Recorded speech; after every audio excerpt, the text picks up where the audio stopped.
My name is Mindy, and I am from Encino, California. Well, my name is Julie, and I am from Ventura County. My name is Sheila. I live out in Studio City, Weston in the San Fernando Valley. Hi, my name is Kathy, and I'm from Los Angeles. My name is Sarah from Santa Clarita, California. My name is Stephanie, and I'm from Simi Valley, California. My name is Carlene. I live here in Simi. My name is Amanda. I'm from Valencia, California. I've never met with a medium before. I've always been interested in it, but never had the opportunity to. So I come here with no expectations. I'm really just open to everything and seeing what happens. And I've never been to a medium before. I've never been to a gallery. This is really exciting. I've heard some great things about this, and I'm looking forward to having hopefully something come through for me. If not, I'm really looking forward to seeing what happens to everybody else at the gallery today. I have never met with a medium. I have never been to a gallery reading, and I'm very open to whatever comes my way today. Whoever comes through, or I'm very open. I find it very interesting. I've never been to a medium before. I just am interested to see what kind of information I get from it. And I've never been to a gallery either. I've never been to a medium before or attended a gallery, and I'm very interested and excited to see what unfolds today. I have never met with a medium before. I have been a part of a large gallery group reading, probably thousands of people, but I am looking forward to having kind of just the experience in general and kind of being read, see, what gets picked up. I'm Sandy, and I'm the medium, and I'm about to get ready to start this gallery. And what I usually do is I usually go to their bathroom and I hide out in there, and so I can just do a quick little prayer, get myself centered, and basically pretty much ask, the people's loved ones to come in or the dead to come in, and so that's what I do. So if you want to come in there and follow me, all I do is just pray for a brief second about, what I need to do. So bathrooms are very popular with me because this is where I normally go. Because when people organize a gallery, people always come in a few minutes early, so I always like to hide out in a bathroom or a room so I can just get myself centered and not hear anybody talking or giving inside information, so that people can't sit there and say, oh, well, Sandy overheard this, so that's how she got this information. So with that, I will just do my quick little prayer and get ready, and I'll just sit here on the throne for a moment.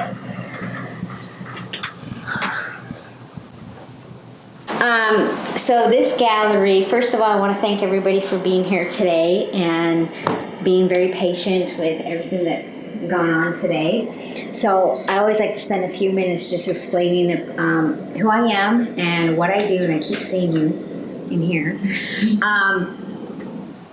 So that tells me I'm on the right path because it's a deja vu.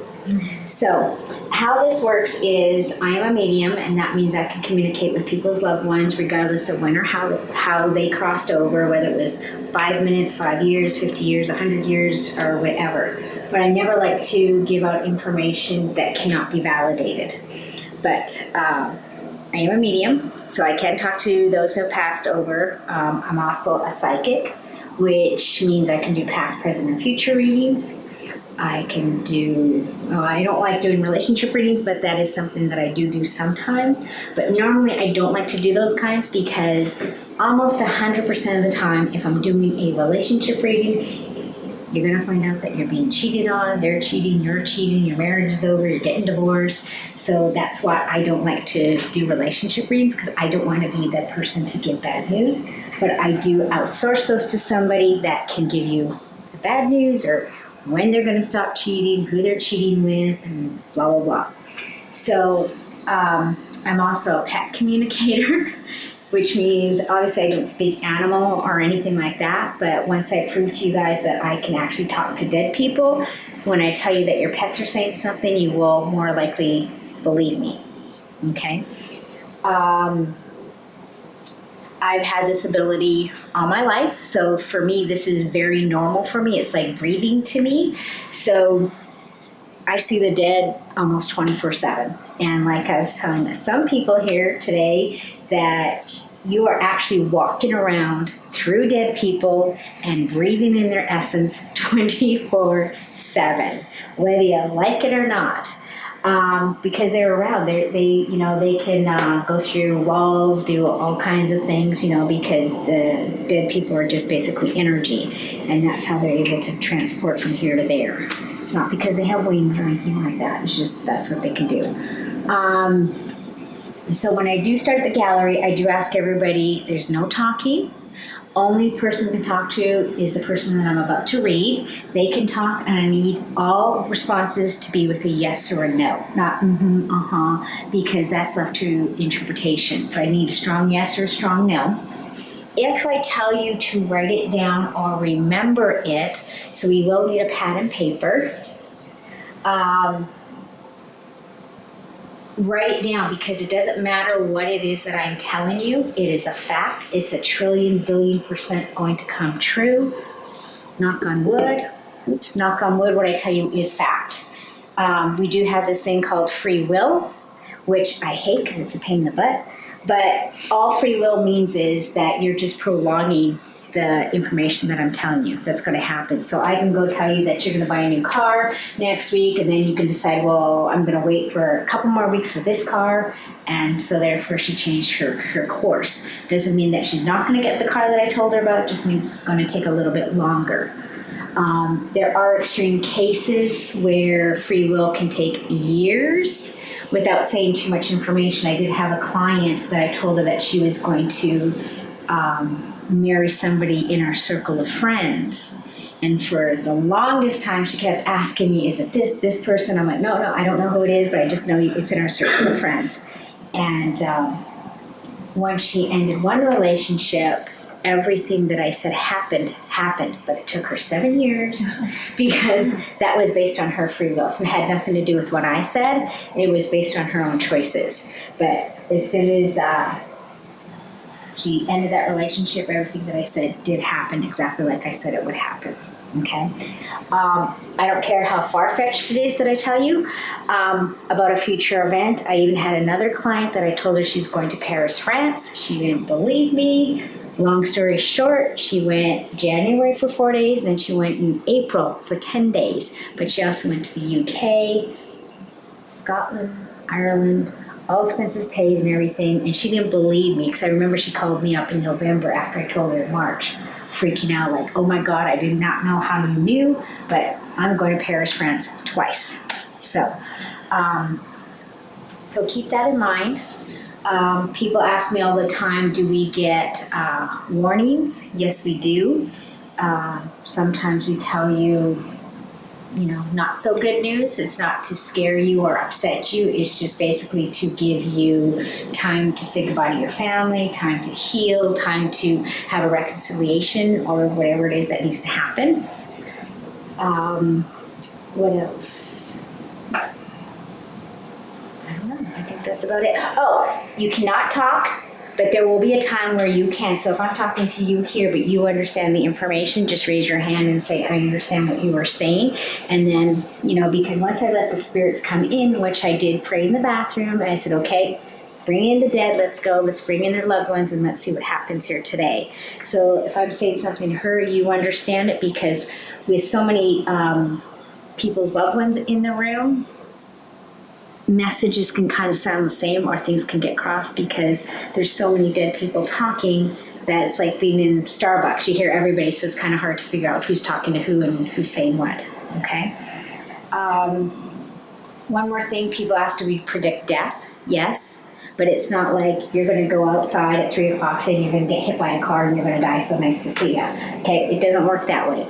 Predicting death is when someone's in hospice, somebody has cancer, and it's an expected death that everybody's aware of. Then we usually give a time frame. It's going to be by Christmas, or it's going to be by this time. But we only say it if we know for a fact that it's okay to say. So it's not random that Joe Schmo's going to die tomorrow or something. So it doesn't work that way. Okay. People ask me all the time, am I a Christian? If I am, how can I do this?